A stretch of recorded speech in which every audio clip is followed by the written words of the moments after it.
नमस्कार दोस्तों। आज हम एक ऐसे लेखक के बारे में जिसने पहाड़ी क्षेत्र के बारे में बहुत वर्णन किया, जिसने बौद्ध धर्म के बारे में बहुत सारा वर्णन किया।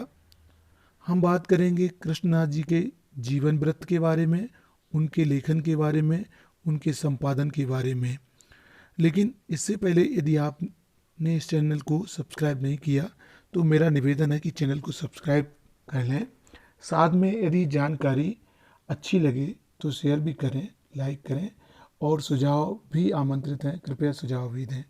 तो हाँ दोस्तों, बात करते हैं हिंदी साहित्य के एक बड़े लेखक, बड़े संपादक कृष्णनाथ जी के बारे में।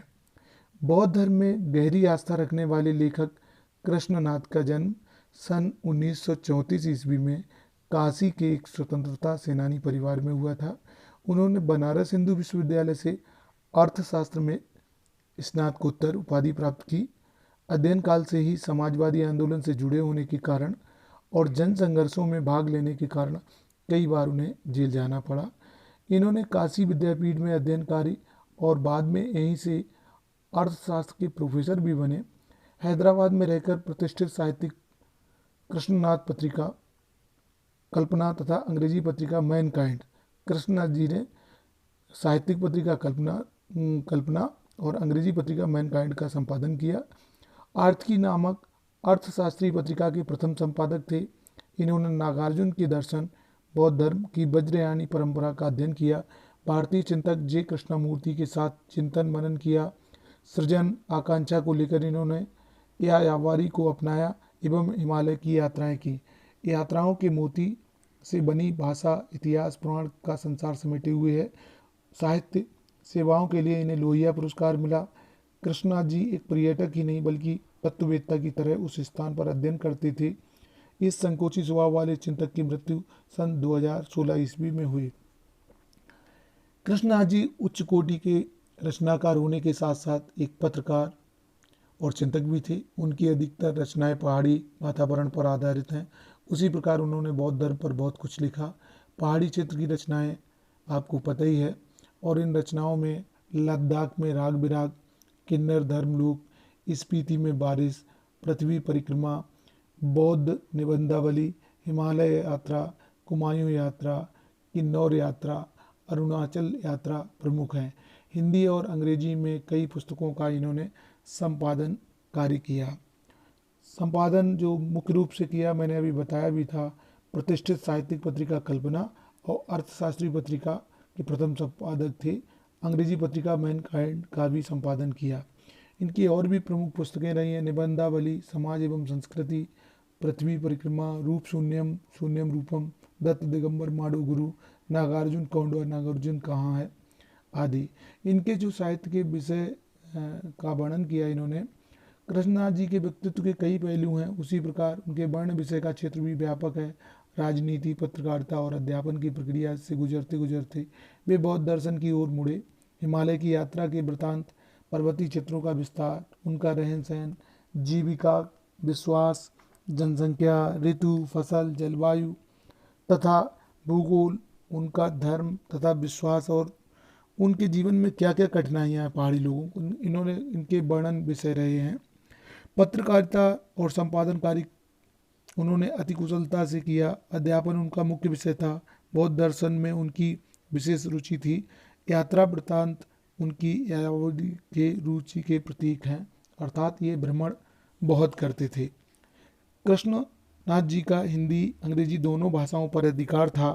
अंग्रेजी की मैनकाइंड पत्रिका का संपादन किया। उन्होंने शुद्ध साहित्यिक खड़ी बोली का प्रयोग किया। संस्कृत, उर्दू और अंग्रेजी भाषा के शब्दों ने उनकी भाषा के कलेवर को सजाया।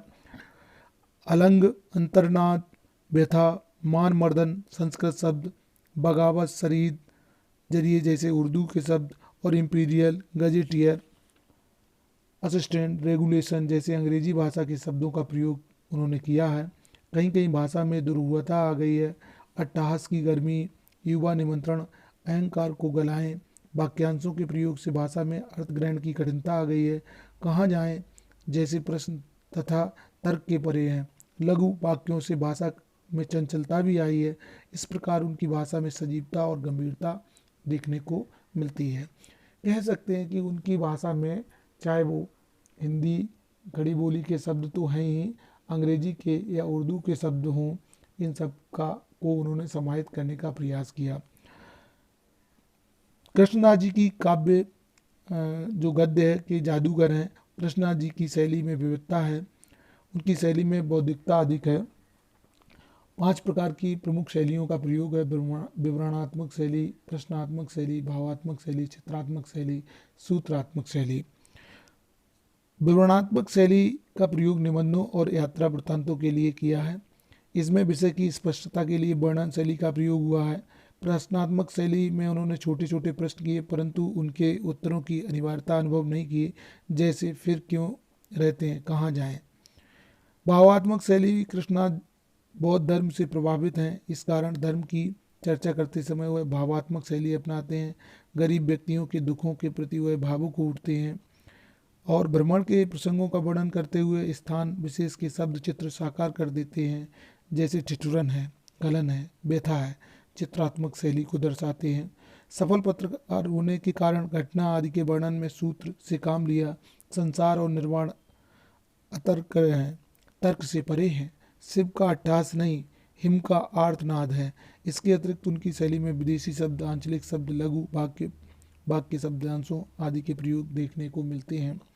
अब बात करेंगे जिन्होंने गद्य को ही काव्य स्वरूप में लिख दिया, आनंददायी गद्य लिखा, ऐसे कृष्णदास जी का हिंदी साहित्य में क्या स्थान है, तो निश्चित रूप से एक विशिष्ट स्थान है।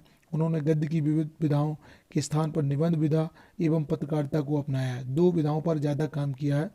पहाड़ी क्षेत्रों के जीवन और परिस्थितियों से परिचित कराने के लिए गद्य साहित्य में उनका विशिष्ट स्थान है।